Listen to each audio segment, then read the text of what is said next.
Greetings, chess lovers. Today we have a tricky checkmate puzzle. It is white to play and checkmate in one. Yes, you heard it right. It is mate in one. So how will you solve it? Meanwhile, you are thinking of the solution. Let me explain this situation. So as you can see, this rook on d1 is guarding this pawn on d7, while this rook on a7 is also guarding this pawn, and this knight on d8 is guarding this pawn on f7. Although the knight is hanging, but it is white to play, so we don't need to worry about it. Okay, the solution was simple. If you figured out that by capturing this pawn on e8 and promoting it into a knight was the checkmate, you are absolutely magnificent. So by promoting this pawn into knight is the only move which is going to take away this square from black king, and it's a checkmate. As you can see, all the squares are covered. So if you had played a move like this, promoting your pawn into queen, it would have always given this black king to run away, and even by promoting this pawn into rook would have still given him the way. So that was the thing. You are supposed to take away every single square from the black king, and it was going to lead into checkmate. Okay,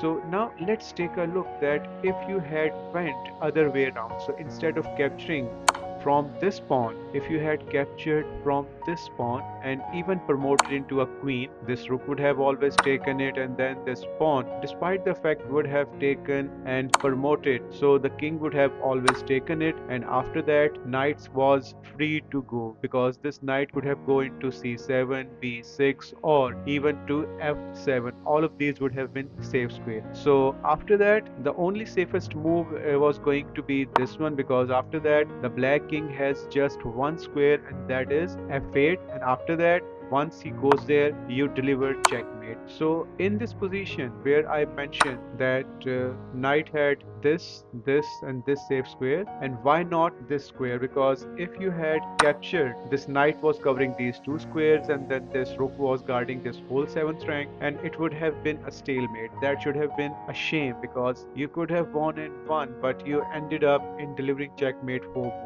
But if you found out the solution, which was playing your pawn into capturing e8 and promoting into a knight, absolutely magnificent. I hope you have enjoyed this video. Thank you for watching. Do subscribe to my channel.